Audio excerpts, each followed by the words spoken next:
अस्सलामु अलैकुम। आज जो मेरा मौजू है ये ज़मज़म की खुदाई के बारे में है।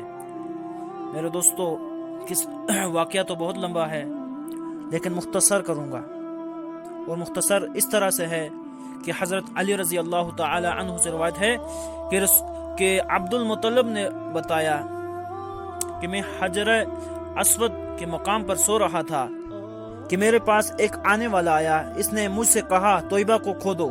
मैंने इससे पूछा, तोयबा क्या है? मगर वो कुछ बताए बगैर चला गया। दूसरी तरफ रात फिर ख्वाब में वही शख्स आया, कहने लगा, बरा को खोदो। मैंने पूछा, बरा क्या है? वो कुछ बताए बगैर चला गया।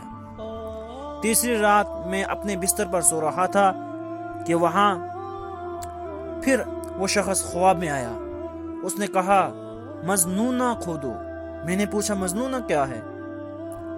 तो वो बताए बगैर ही चला गया। आज भी फिर चला गया। इसी से अगली रात में फिर बिस्तर पर सो रहा था कि वही शख्स फिर आया और बोला, जमजम खोदो। मैंने इससे पूछा, जमजम क्या है? इस बार इसने कहा, जमजम वो है जिसका पानी कभी खत्म नहीं होता, जो हाजियों के बड़े बड़े मजमुओं को सैराब कर देता है। अब्दुल मुत्तलिब कहते हैं, मैंने इससे पूछा, ये कुआं किस जगह है? इसने बताया, जहां गंदगी और खून पड़ा है और कुआं ठोंगे मार रहा है। दूसरे दिन अब्दुल मुत्तलिब अपने बेटे हारिस के साथ वहां गए। इस वक्त इनके यहाँ यही एक लड़का था। उन्होंने देखा वहां गंदगी और खून पड़ा था और एक कुआं ठोंगे मार रहा था। इस जगह के दोनों तरफ बुत मौजूद थे और ये गंदगी और खून दरअसल इन बुतों पर कुर्बान किए जाने वाले जानवरों का था। पूरी निशानी मिल गई तो अब्दुल मुत्तलिब कदाल ले आए और खुदाई के लिए तैयार हो गए। लेकिन इस वक्त कुरैश वहां आ पहुंचे। उन्होंने कहा, अल्लाह की कसम हम तुम्हें यहाँ खुदाई नहीं करने देंगे। तुम हमारे इन दोनों बुतों के दरमियान कुआं खोदना चाहते हो जहां हम इनके लिए कुर्बानियां करते हैं। अब्दुल मुत्तलिब ने इनकी बात सुनकर अपने बेटे हारिस से कहा, तुम इन लोगों को मेरे करीब ना आने दो। मैं खुदाई का काम करता रहूंगा, इसलिए कि मुझे जिस काम का हुक्म दिया गया है मैं इसको जरूर पूरा करूंगा। कुरैश ने जब देखा कि वो बाज आने वाला नहीं है तो रुक गए। आखिर उन्होंने खुदाई शुरू कर दी। जल्द ही कुएं के आसार नजर आने लगे। ये देखकर उन्होंने अल्लाहु अकबर का नारा लगाया और पुकार उठे, ये देखो ये इस्माइल अलैहिस्सलाम की तामीर है। जब कुरैश ने ये देखा कि उन्होंने कुआं तलाश कर लिया तो इनके पास आ गए और कहने लगे, अब्दुल मुत्तलिब, अल्लाह की कसम ये हमारे बाप इस्माइल अलैहिस्सलाम का कुआं है और इस पर हमारा भी हक है और इसलिए हम इसमें तुम्हारे शरीक होंगे। ये सुनकर अब्दुल मुत्तलिब ने कहा, मैं तुम्हें इसमें शरीक नहीं कर सकता, ये मुझ अकेले के लिए हुक्म है। इस पर कुरैश ने कहा, तब फिर इस मामले में हम तुमसे झगड़ा करेंगे। अब्दुल मुत्तलिब बोले, किससे फैसला करवा लो? किसी से? जब उस वक्त अब्दुल मुत्तलिब बोले कि किसी से फैसला करवा लो तो उन्होंने बनु सअद इब्ने खजीम की काहना से फैसला कराना मंजूर किया। ये काहना मुल्क शाम के बलाई इलाके में रहती थी। आखिर अब्दुल मुत्तलिब और दूसरे कुरैश इसकी तरफ रवाना हुए। अब्दुल मुत्तलिब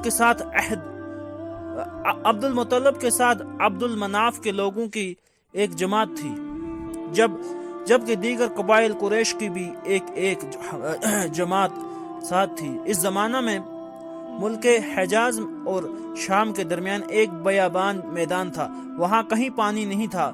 اس میدان میں ان کا پانی ختم ہو گیا، سب لوگ پیاس سے بے حال ہو گئے، یہاں تک کہ انہیں اپنی موت کا یقین ہو گیا۔ انہوں نے قریش کے دوسرے لوگوں سے پانی مانگا لیکن انہوں نے پانی دینے سے انکار کر دیا۔ اب انہوں نے ادھر پانی تلاش کرنے کا ارادہ کیا۔ عبد المطلب اٹھ کر اپنی سواری کے پاس آئے، جو ہی ان کی سواری اٹھی اس کے پاؤں کے نیچے سے پانی کا چشمہ ابل پڑا۔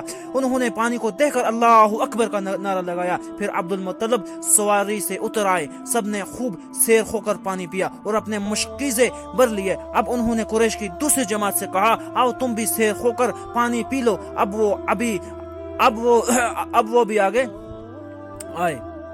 وہ بھی آگے آئے اور خوب پانی پیا۔ پانی پینے کے بعد وہ بولے، اللہ کی قسم اے عبد المطلب، یہ تو تمہارے حق میں فیصلہ ہو گیا۔ اب ہم زمزم کے بارے میں تم سے کبھی جھگڑا نہیں کریں گے۔ جس ذات نے تمہیں اس بیابان میں سیراب کر دیا وہی ذات تمہیں زمزم سے بھی سیراب کرے گا، اس لیے یہیں سے واپس چلو۔ اس طرح قریش نے جان لیا کہ اللہ تعالیٰ عبد المطلب پر مہربان ہے اور لہٰذا ان سے جھگڑنا بے سود ہے اور کاہنہ کے پاس جانے کا کوئی فائدہ نہیں۔ چنانچہ سب لوگ واپس لوٹ آئے۔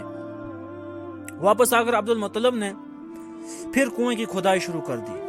ابھی تھوڑی سی کھدائی کی ہوگی کہ مال دولت تلواریں اور زریں نکل آئیں۔ اس میں سونا اور چاندی وغیرہ بھی تھی۔ یہ مال و دولت دیکھ کر قریش کے لوگوں کو لالچ نے آ گھیرا۔ انہوں نے عبد المطلب سے کہا، عبد المطلب اس میں ہمارا بھی حصہ ہے۔ جب مال و دولت دیکھا تو اس وقت پھر آ گئے، اس میں ہمارا بھی حصہ ہے۔ ان کی بات سن کر عبد المطلب نے کہا، نہیں، اس میں تمہارا کوئی حصہ نہیں، تمہیں انصاف کا طریقہ اختیار کرنا چاہیے۔ آؤ 500 کے تیروں سے قرع ڈالیں۔ انہوں نے ایسا کرنا منظور کر لیا۔ دو تیر کعبے کے نام سے رکھے گئے اور 2 عبد المطلب کے اور 2 قریش کے باقی لوگوں کے نام کیے۔ پانسا پھینکا گیا تو مال اور دولت کعبہ کے نام نکلا۔ تلواریں اور زریں عبد المطلب کے نام اور قریشیوں کے نام کے جو تیر تھے وہ کسی چیز پر نہ نکلے۔ اس طرح فیصلہ ہو گیا کہ عبد المطلب نے کعبہ کے دروازے کو سونے سے سجا دیا۔ زمزم کی کھدائی سے پہلے عبد المطلب نے دعا مانگی تھی کہ اے اللہ، اس کی کھدائی کو مجھ پر آسان کر دے، میں اپنا ایک